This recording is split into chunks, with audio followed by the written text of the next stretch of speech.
There's a dangerous lie that almost everyone believes, that losing everything is the end, that when you reach zero, it's over. But what if it's exactly the opposite? What if the moment you have nothing left is the only moment you're finally free to build something real? Machiavelli never believed in tragic endings. He believed in the reconfiguration of power. And the truth is, when everything crumbles, something rare happens. You stop having things to protect and start having things to build. No reputation to uphold, no image to maintain, no external expectations limiting you, just you and reality. And reality, however harsh it may be, is the only place where decisions based on real human nature can be made with clarity.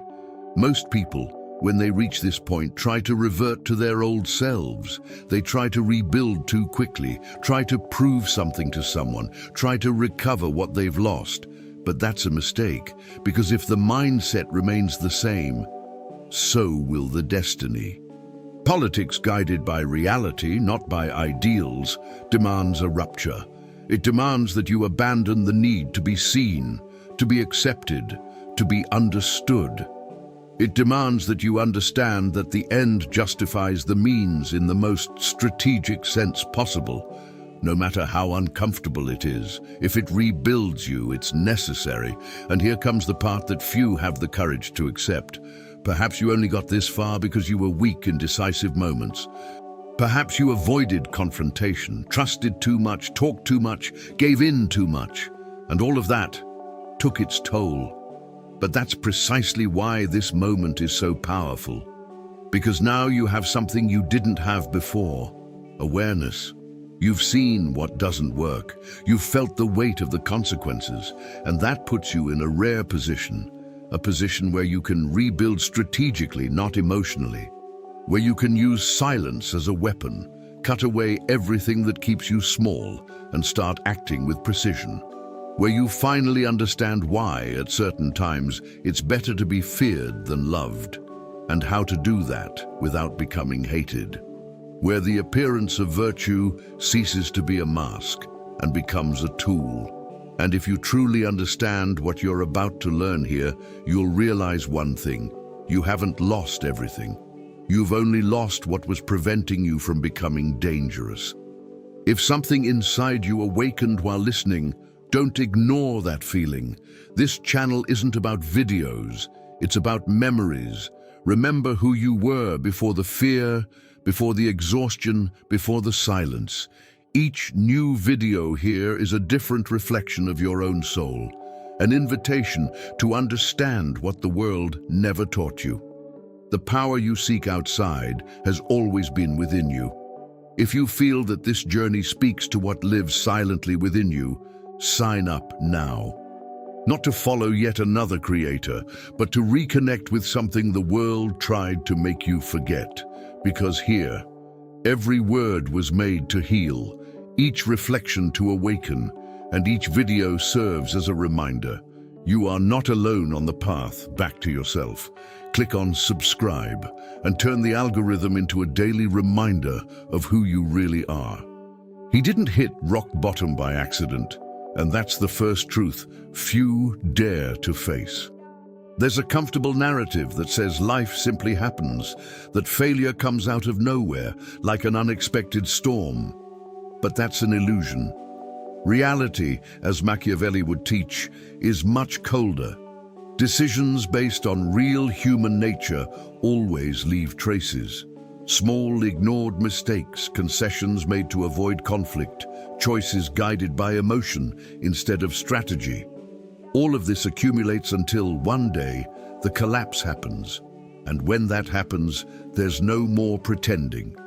It's at this point that many break down completely, but it's precisely here that a few begin to transform. Because rock bottom isn't just a fall, it's also a revelation. It's where the masks fall, where the appearance of virtue no longer sustains anything, and where the truth, raw, unfiltered, finally appears. And if he's smart enough, he'll realize that this moment isn't the end. It's an invitation. Now, the curious thing is that most people try to run away from this point. They try to numb it, distract themselves, blame someone, anything, to avoid facing what's in front of them. But those who begin to understand the game, the real game, not the idealized one, realize something powerful. Collapse eliminates everything superficial. It's as if life performs a forced cleansing. Fragile relationships disappear, illusions shatter, and even that false sense of control evaporates. And however uncomfortable it may be, this creates a rare terrain, a terrain where they can rebuild without the old shackles. Think of someone who loses everything financially. At first it's despair, but then there's a strange freedom there. With nothing to lose, they can act with more coldness, more strategy, more courage. They can apply the calculated use of force in decisions. They can test paths they wouldn't have dared to before. It is at this point that virtue begins to appear, not as theory, but as practice. And it is here that many begin to understand that perhaps, just perhaps, losing was necessary. But there's a detail that separates those who rise from those who remain fallen, the interpretation of their own collapse. Some look back and say, I was a victim. Others look and say, I was naive. And there's a brutal difference between these two positions. The first remains trapped, waiting for the world to change. The second begins to change the game itself, because they understand that politics guided by reality, not by ideals, demands total responsibility. It doesn't matter what happened. What matters is what they do with it now. And at that moment, a new mentality begins to emerge, a mentality that doesn't seek comfort but power. It doesn't seek approval but results. A mentality that begins to abandon the need to be loved and starts to understand why, in certain contexts, it's better to be feared than loved, as long as one knows how to avoid being hated. And it is precisely there, at that silent turning point, that something begins to change within them, something that will require a much colder analysis than they imagine. He begins to realize that romanticizing his own failure is pointless. There is no real growth while he's still telling pretty stories about what went wrong. The truth, as Machiavelli would make clear, has no commitment to the ego, only to the result. And that's why, at this point, he needs to do something most people avoid. Look back with surgical coldness, without self-pity, without emotional justifications, without that internal speech of, I did the best I could, because most of the time he didn't. And admitting that isn't weakness, it's the first sign of power. Decisions based on real human nature demand this kind of brutal honesty. He begins to map where he was naive, where he trusted too much, where he spoke when he should have remained silent, where he sought acceptance when he should have asserted himself. And the more he observes, the more he notices a pattern. Weakness doesn't appear all at once. It infiltrates in small concessions. And here's a point that few understand. Weakness isn't just a lack of strength, it's a lack of strategy. It's acting without thinking about the consequences. It's trying to please when you should be protecting your position. It's avoiding conflict when conflict is necessary. Imagine someone in the workplace who accepts everything, says yes to everything, avoids confrontation. At first, it seems like virtue, but over time, they lose respect, lose space, lose power. This is the appearance of virtue deceiving them, and that's exactly what needs to be eliminated. They begin to realize that the end justifies the means, not in a vulgar sense, but in a strategic sense. If the goal is to rebuild, then every action needs to serve that goal, not momentary comfort. This means cutting out weak habits, such as procrastination disguised as rest, or impulsive financial decisions that sabotage any attempt at stability. A simple example, they stop spending on status and start investing in real assets, stocks like Itaú, Petrobras, or even real estate funds that generate a constant cash flow. Small decisions, but ones that begin to rebuild control. And the further he delves into this analysis, the more uncomfortable he becomes, because he begins to realize that in many moments he knew, but chose to ignore it. He knew that friendship wasn't trustworthy. He knew that habit was destroying his discipline. He knew he was avoiding difficult decisions. And yet, he continued. That hurts. But it's precisely this pain that begins to strengthen something within him. Because now he's no longer operating in illusion, he's operating in reality. And that changes everything. He begins to understand that avoiding being hated doesn't mean avoiding confrontation at all costs, but rather choosing well when and how to act. That being feared at certain times isn't about aggression, but about establishing clear boundaries. And it's at this point that a question begins to emerge, almost like an uncomfortable whisper. If weakness is what brought him here, then what kind of mindset would be necessary to get out of here? He begins to understand that changing the scenery is pointless if the mindset remains the same. Moving to a new city, changing jobs, starting new projects. All of this seems like transformation, but if the mentality is outdated, the result will be the same, only with a different setting. And this is where a silent but powerful shift occurs. Rebuilding isn't about doing more, it's about thinking differently.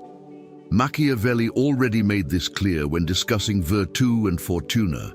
It's not enough to have opportunity, fortuna. You need the strategic ability, virtù, to take advantage of it.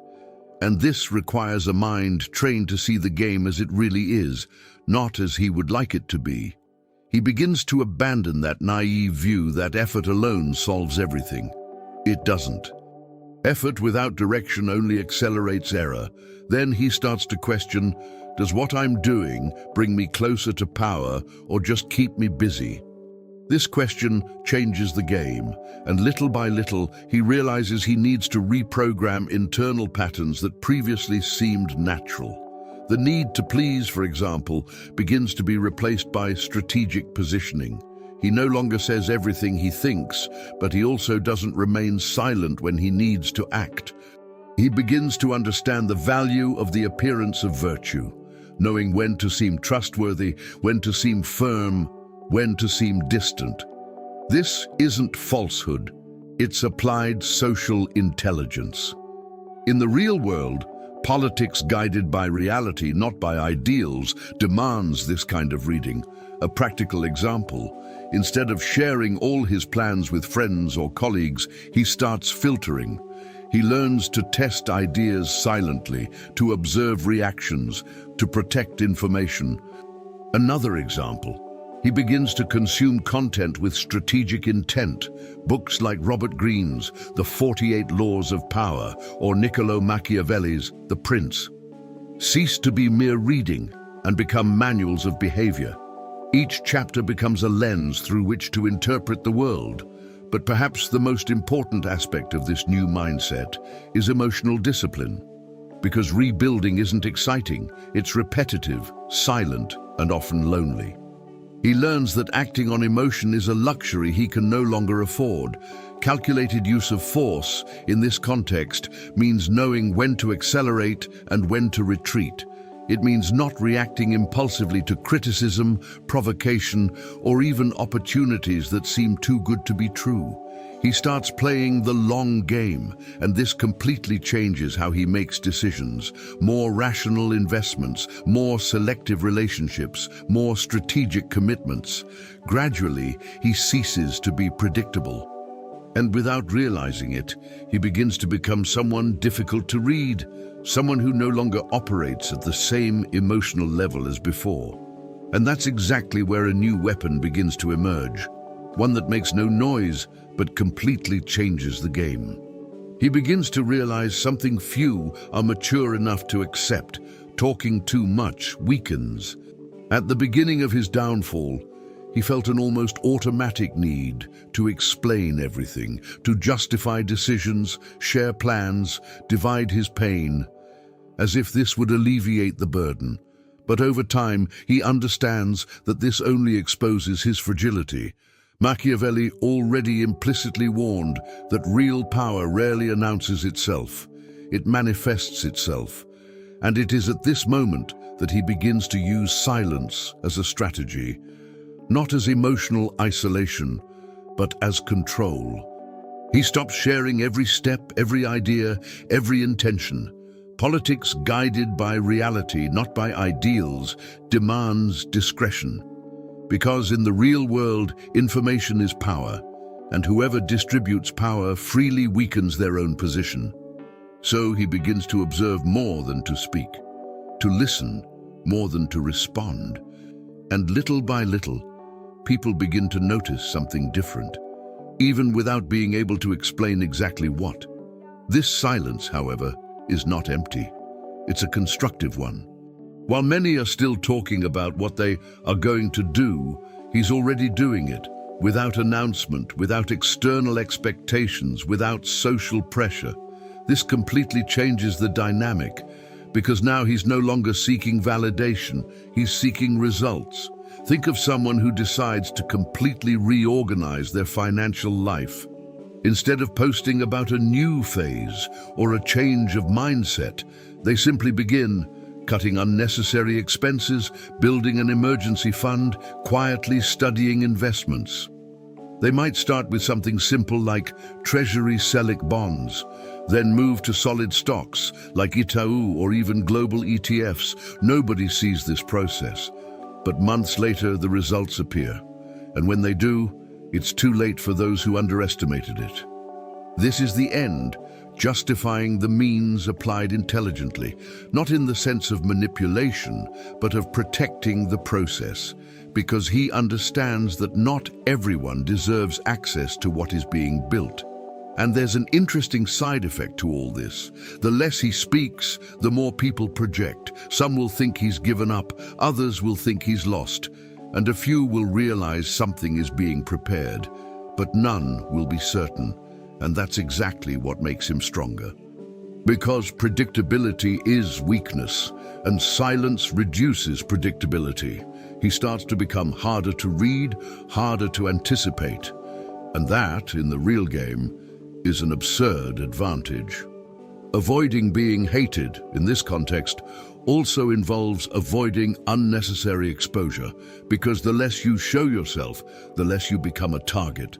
And while the world tries to understand what he's doing, he keeps moving forward, silently, consistently, strategically.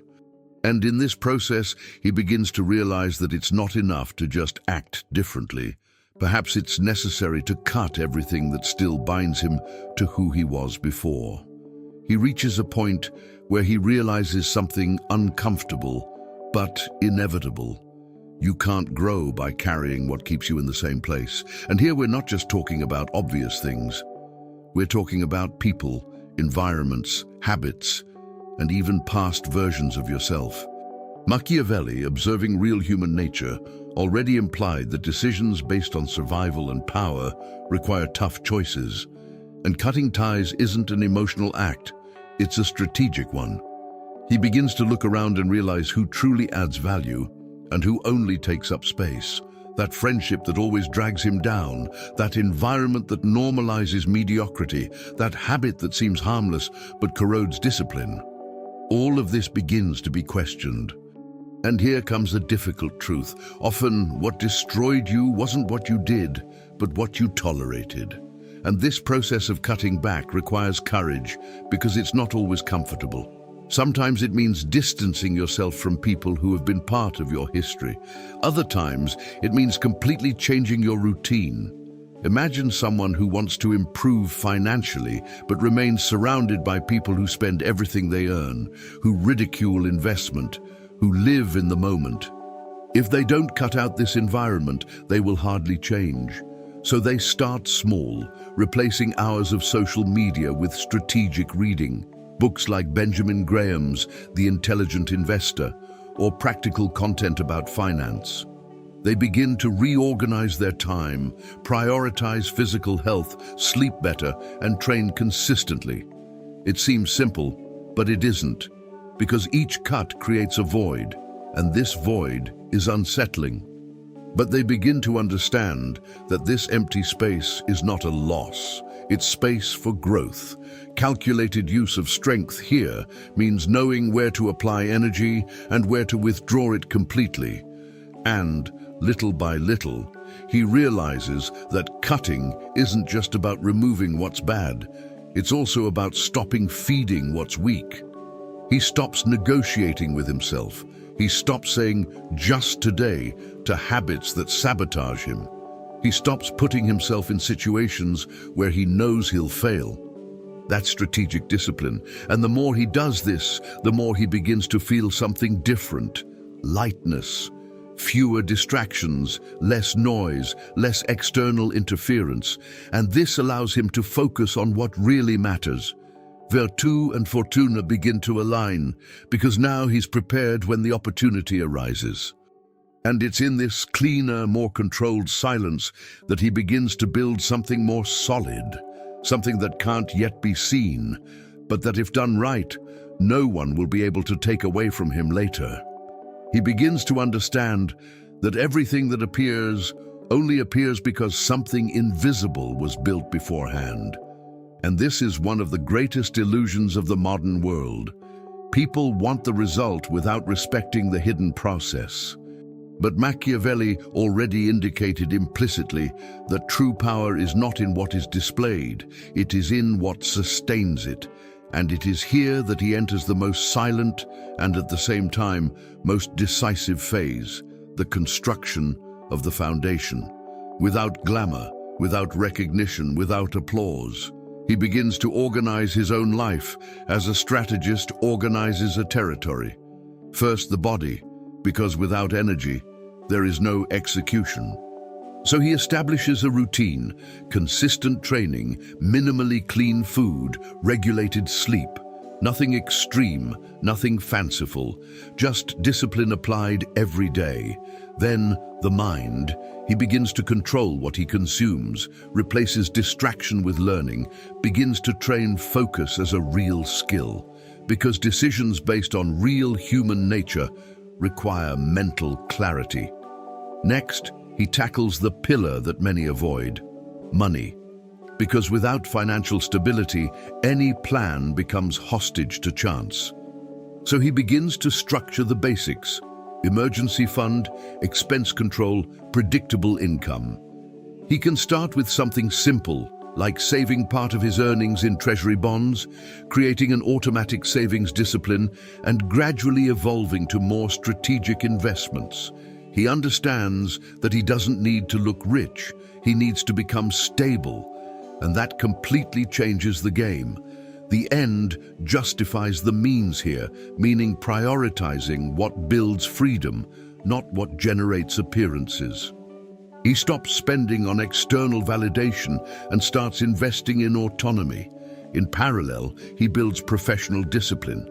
He learns skills that have real value: video editing, copywriting, sales, English, skills that don't depend on luck, but on execution. His own loyal armies in this context are his own competencies, resources that no one can take away from him. And the most interesting thing is that, during this process, nothing seems to happen, but everything is happening. Because the foundation doesn't make noise, it doesn't generate applause, it doesn't attract attention, but that's exactly what makes it powerful. He begins to realize that while many are chasing visible results, he is building something that sustains any future result.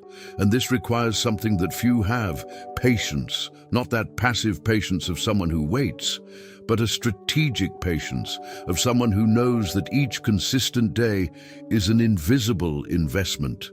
He begins to play with time. He begins to understand that real growth doesn't happen in weeks, but in long cycles. And at that moment, a new weapon begins to take shape, one that definitively separates the impulsive from the strategic. He begins to realize that most people don't fail due to a lack of ability. They fail due to a lack of time, or rather, a lack of understanding of how to use their time. There's an almost desperate rush to see quick results, as if everything needs to happen now. But Machiavelli had already subtly indicated that virtue without patience is destroyed before it matures. And it is here that he makes a silent shift. He stops measuring progress in days and starts measuring it in months and years. This completely changes how he acts. Because when the horizon is long, decisions based on real human nature become more rational. He stops falling for quick promises, abandons illusory shortcuts, and begins to build with consistency. He understands that politics guided by reality, not by ideals, demands respect for the timing of things. And curiously, this doesn't make him slower. It makes him more precise. This kind of patience isn't passivity, it's strategy. It's knowing when to act and especially when not to act. Imagine someone rebuilding their financial life who receives a seemingly unmissable opportunity promising quick gains. Before, they might have jumped in impulsively. Now, they analyze, observe, question. Because they've learned that the calculated use of force includes knowing where not to expend energy. Another example, they start a project, a channel, a business, a new skill, and instead of giving up in the first few weeks due to lack of results, they establish clear cycles. 3 months of consistency, 6 months of adjustment, 1 year of consolidation. This creates something rare: resilience. While many give up halfway through, they persevere. And this perseverance in the long run transforms into a competitive advantage, because time eliminates the impatient and rewards the consistent. And, little by little, he begins to perceive an even more powerful effect. The more patient he becomes, the less predictable he gets, because he no longer reacts to the immediacy of the environment. He doesn't engage in petty disputes, he doesn't wear himself out with provocations, he doesn't change direction with every new trend. He stays the course, and this creates a strange feeling for those observing from the outside, as if he were out of rhythm. But in reality, he's in a different game. A game where avoiding being hated means not exposing himself unnecessarily, where being feared doesn't come from aggression, but from silent consistency. And at this point, something begins to change in how he is perceived. He is no longer easy to understand, nor to anticipate. And this raises an inevitable question. What if he started using this even more intentionally? He begins to realize that in the real game, whoever is easy to understand is easy to control. And that is one of the greatest vulnerabilities someone can have, being predictable, because predictability allows others to anticipate his moves, exploit his weaknesses, and gradually limit his growth. Machiavelli already pointed out implicitly that power requires constant adaptation, and adaptation requires unpredictability. So he begins to build something more sophisticated, a presence that cannot be easily deciphered. He doesn't always react the same way. He doesn't reveal all his intentions. He doesn't freely give away his emotions. This doesn't mean absolute coldness. It means control. He begins to understand that decisions based on real human nature require reading the environment and at the same time strategically concealing himself. And the more he practices this, the more he realizes that people begin to hesitate when trying to judge him. Being unreadable is the first level. He speaks less, but when he does, he's direct. He observes more, but reveals little. He doesn't share complete plans, only fragments, enough to maintain control of the narrative. In professional environments, this translates into someone who doesn't impulsively commit, who listens before responding, who avoids taking an emotional stance in unnecessary discussions. Unpredictability is the second level. He breaks patterns. If before he always reacted with kindness, now he knows when to be firm. If before he avoided confrontation, now he knows when to use it as a tool. calculated use of force becomes visible here. He begins to alternate behaviors strategically, not out of instability, but by choice. And this creates a powerful effect. No one can fit him into a fixed pattern. He ceases to be manipulable. Politics guided by reality, not by ideals, manifests itself precisely in this type of adaptable behavior. And then comes the third level, becoming untouchable. And this has nothing to do with arrogance. It has to do with structure. He builds a life where external attacks have little impact. Financially more stable, emotionally more controlled, socially more selective. He doesn't depend on a single source of income. He doesn't depend on the approval of a single group. He doesn't depend on constant validation. This creates freedom. And freedom creates power. Avoiding being hated here also comes into play as a strategy. He doesn't provoke unnecessarily. He doesn't expose himself gratuitously, but he also doesn't submit. He occupies space with precision. And little by little, the perception around him changes. He is no longer someone easy to reach. And when someone becomes difficult to reach, they automatically become more respected.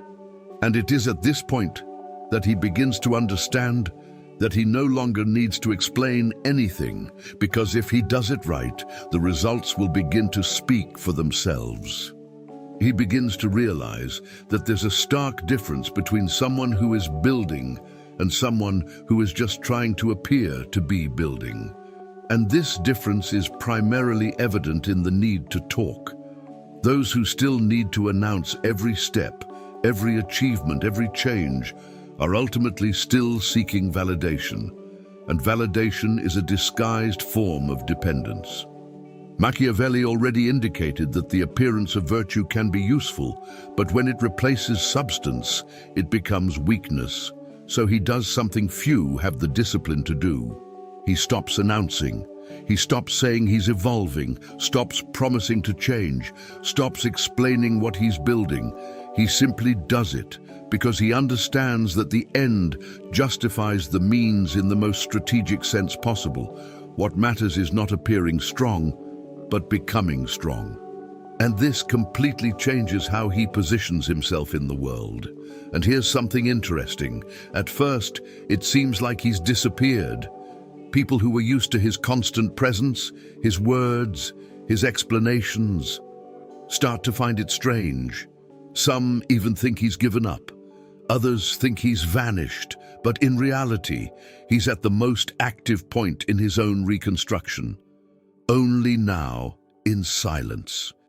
He begins to focus on what really matters. Daily execution, invisible consistency, decisions based on real human nature. Instead of saying he's studying, he studies. Instead of saying he's going to improve financially, he organizes, invests, builds.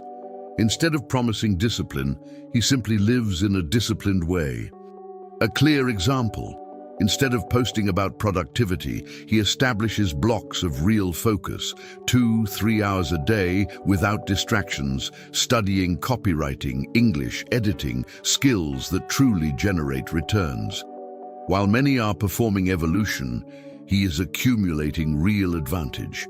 And the effect of this over time is inevitable. The results begin to appear. And when they appear, they need no explanation, because they are visible.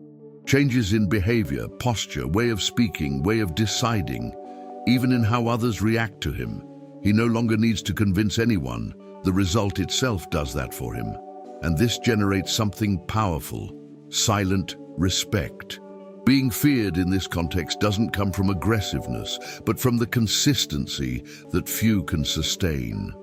And at the same time, he manages to avoid being hated precisely because he is not exposing himself unnecessarily. He doesn't engage in petty disputes, doesn't seek approval, doesn't try to prove anything. He simply exists at a different level of execution, and at this point, something becomes clear to him. Perhaps the biggest mistake he made in the past wasn't falling. It was not understanding that he himself could become the greatest weapon he possesses. He finally begins to understand something that changes everything.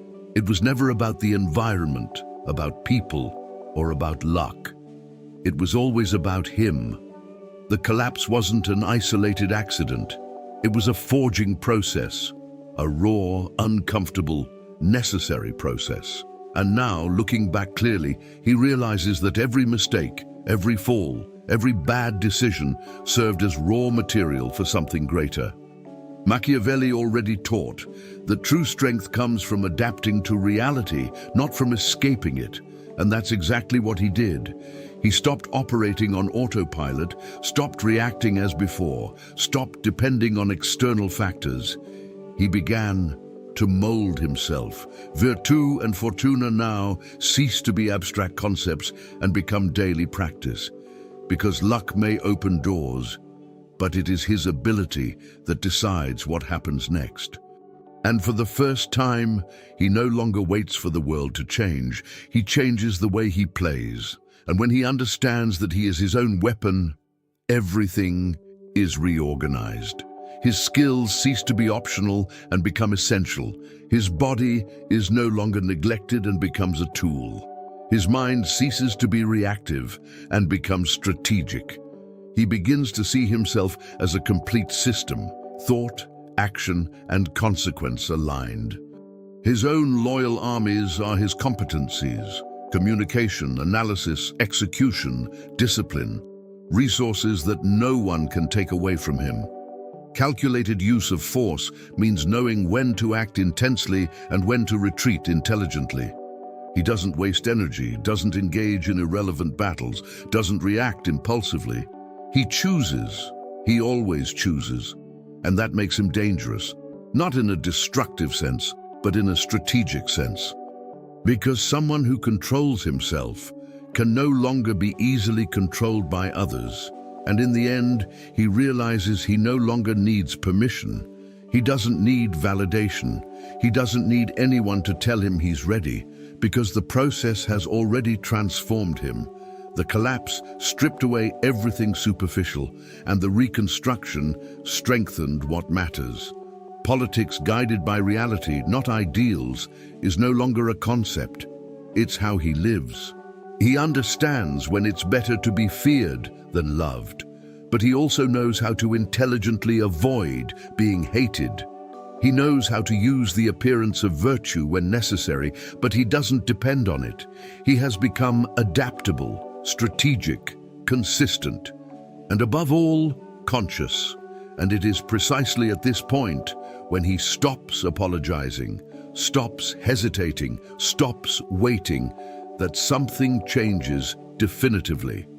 Because now it's no longer about what happened to him, it's about what he decides to do from here on out. Now let me ask you a direct question. Did you really understand what you just saw? Or did you just find it interesting? Because there's a huge difference between consuming content and being transformed by it. Most people will watch, nod in agreement, maybe even feel that momentary impulse, and tomorrow everything goes back to normal. Same habits, same decisions, same results. And if that's the case for you, then none of this served any purpose. But if you truly absorbed what Machiavelli would teach here, politics guided by reality, not by ideals, then you already know that there is no change without strategic action. Will you continue being the same person, or will you use this moment as a breaking point? Look at your life now, unfiltered. Where are you still being weak? Where are you avoiding decisions you know you need to make? What people, habits, or environments are still keeping you small, and you continue to tolerate it? Because the truth is simple, but harsh. As long as you don't cut it off, nothing changes. The end justifies the means when the goal is reconstruction. This means taking action even when it's uncomfortable. It means stopping the constant pursuit of love and starting to stand firmly, understanding when it's better to be feared than loved, always knowing how to intelligently avoid being hated. It means using the appearance of virtue when necessary, but building something real behind it. And above all, it means taking full responsibility for the game you're playing. Now, the decision is yours. Will you continue explaining your situation, or will you start changing your position? Will you keep talking about what you're going to do, or will you fall silent and actually execute? Because nobody will do it for you. Nobody will save you. And maybe that's the best news you could receive. If this content resonated with you, comment below. What do you need to cut out today? What will you start doing differently this week? I want to see who is truly ready to move from talk to action. And if you want to continue learning how to think and act strategically, subscribe to the channel and turn on notifications. Because here, we don't talk about what's comfortable. We talk about what works.